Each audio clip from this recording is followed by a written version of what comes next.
The news line, अचूक वेधक. जय महाराष्ट्र. आज आपण आलोय एक्साईज ऑफिस कराडमधलं जे आपलं एक्साईज ऑफिस आहे तिथे. गेले बरेच दिवस झालं एक्साईज ऑफिस चर्चेत आलेलं आहे त्यांच्या अकार्यक्षमतेमुळे. मला वाटतं नवीन साहेब येऊन एक 7-8 महिने होऊन गेले, तर त्यांना अजून एक्साईजच कळलं नाही. स्पेलिंग कळलं का नाही माहीत नाही, कराड पाटण कळले का माहीत नाही.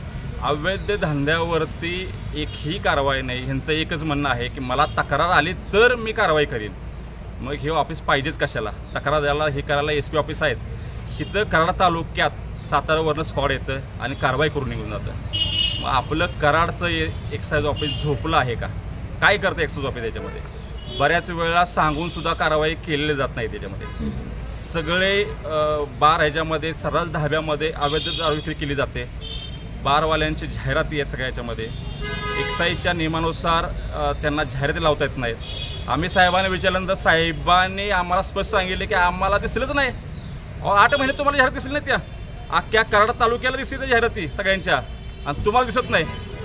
दिसत नाही म्हणणं हे योग्य आहे का? डोळ्यावरती तुम्ही जाणून बुजून पट्टी बांधल्या. हे संशोधनाचा भाग झाला आहे. ताडी विक्रेतेमध्ये इतकी माणसं मरते त्या ताडीमध्ये. एवढं गांभीर्याचं प्रकरण असताना सुद्धा आजपर्यंत यांच्यावर कारवाई किती केल्या, आणि त्या कारवाई केल्यानंतर सॅम्पल किती घेतलं, स्पॉटवर जाऊन कारवाई केल्या का ऑफिसमध्ये बोलवून कारवाई केल्या, ह्या सगळ्या प्रश्नांची उत्तरं साहेबांना देता आलेली नाहीत. बरेच एक्साईज संदर्भातले आम्ही सगळे तालुक्यातले आत्तापर्यंत प्रश्न साहेबांसमोर मांडले. सगळ्यांची साहेबांनी उलटसुलट उत्तरं, थातुरमातुर उत्तर दिली आहे. मला माहीत नाही, मी बघतो, हे काय आहे माहिती नाही, कारवाई आम्ही केल्यात किती केल्या माहिती नाही आहे. सगळ्यात वाईट असते की कारवाई करत असताना तुम्ही पंच घेऊन जावा, तिथले सॅम्पल घ्या, सॅम्पलचं रिपोर्ट द्या.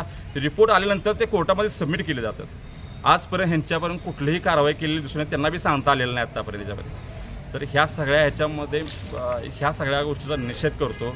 माननीय SP साहेबांना मी आपल्या माध्यमातून आवाहन करतो की आम्हाला एक सक्षम अधिकारी द्या. कराड तालुका हा एका छोटा मोठा तालुका नाही आहे. 2 विधानसभा असलेला हा एवढा मोठा तालुका आहे. यशवंतराव चव्हाण साहेबांच्या कर्मभूमी आहे हे. आणि त्याला जर तुम्ही उडता पंजाबसारखं जर स्थिती करत असाल तर प्रहार जनशक्ती पक्ष हे चालू देणार नाही.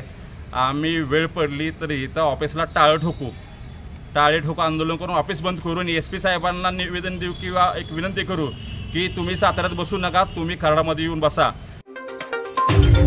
द न्यूज लाईन, अचूक वेधक.